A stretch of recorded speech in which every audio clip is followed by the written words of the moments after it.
நிறைய ஃபைன் கொடுப்பீங்களா? யாராவது பிடிச்சிங்கன்னா இல்லை விட்டுருவீங்களா? எப்படி சொல்கிறது, ஃபைன் போடுவேன், சில பேரை விட்டுருவேன் பாவமாக இருந்தால். இல்லை, ஃபஸ்ட்டு வந்து நான் 1 இயர் சும்மா வாலிபால் விளாண்டுட்டு இருந்தேன்.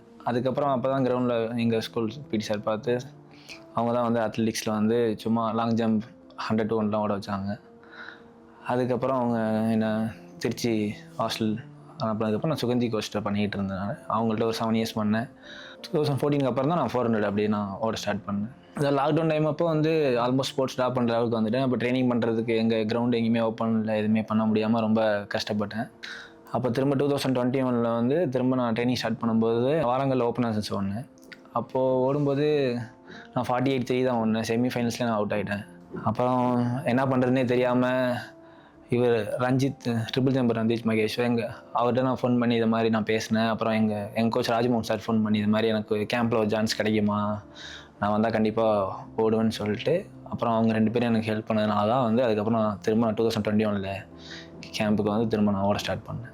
வேர்ல்ட் சாம்பியன்ஷிப்க்கு முன்னாடி வந்து பெருசாக எதுவும் அவ்வளோவா எனக்கு எதுவும் கிடச்சது. அந்த 2023 வேர்ல்ட் சாம்பியன்ஷிப் போனதுக்கப்புறம் தான் வந்து அத்லெட்டிக்ஸ் எவ்வளோ பேர் ஃபாலோ பண்ணுறாங்க, எவ்வளோ பேர் தெரியும்னு எனக்கு அப்போ தான் கொஞ்சம் தெரிஞ்சுக்குது எனக்கு. அப்போ 2020 கோவிட் டைமில் வந்து நான் இப்போ திருச்சியில் இருந்தேன். நான் சும்மா ஒரு பிஜி ஒரு ரூமில் ஸ்டே பண்ணியிருந்தேன். ஃபுட்லாம் வந்து வெளியில் தான் சாப்பிட்ணும், ரொம்ப கஷ்டமாக தான் இருக்கும். அங்கே அப்போ ஹோட்டலும் இருக்காது, ரூமில் சமைக்கிறதுக்கு எதுவுமே இருக்காது, ரொம்ப கஷ்டம் தான் ஃபுட்டுக்கெலாம். நான் 1 நாள் 1.5 நாள்லாம் சாப்பிடாமே இருந்திருக்கேன். அங்கேருந்து என்னோடய ஜூனியர்ஸு என்னோடய ஃப்ரெண்ட்ஸ்லாம் அவங்கள்ட்ட தான் ஃபோன் பண்ணி கேட்டு அவங்க தான் ஃபுட்லாம் எடுத்து வந்து கொண்டு கொடுத்துக்கிட்டு இருந்தாங்க. அப்போ ட்ரைனிங் பண்ணுறது கஷ்டம், கிரவுண்டு எங்கேயுமே எதுவுமே இல்லை.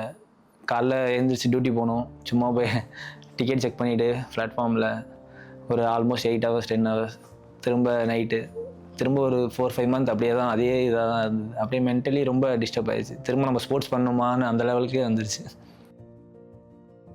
நிறைய ஃபைன் கொடுப்பீங்களா? யாராவது பிடிச்சிங்கன்னா இல்லை விட்டுருவீங்களா? எப்படி சொல்கிறது, ஃபைன் போடுவேன், சில பேரை விட்டுருவேன் பாவமாக இருந்தால்.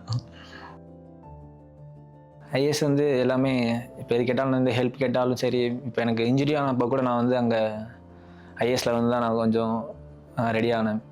பிரியம் சார் தான் கொஞ்சம் ஹெல்ப் பண்ணாங்க.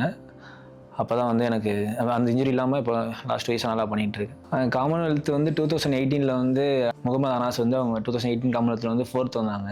சப்போஸ் இந்த காமன்வெல்த் வந்து கண்டிப்பாக குவாலிஃபை ஆகிட்டேன்னா கண்டிப்பாக நாங்கள் மெடல் அடிச்சுட்டு வருவோம்.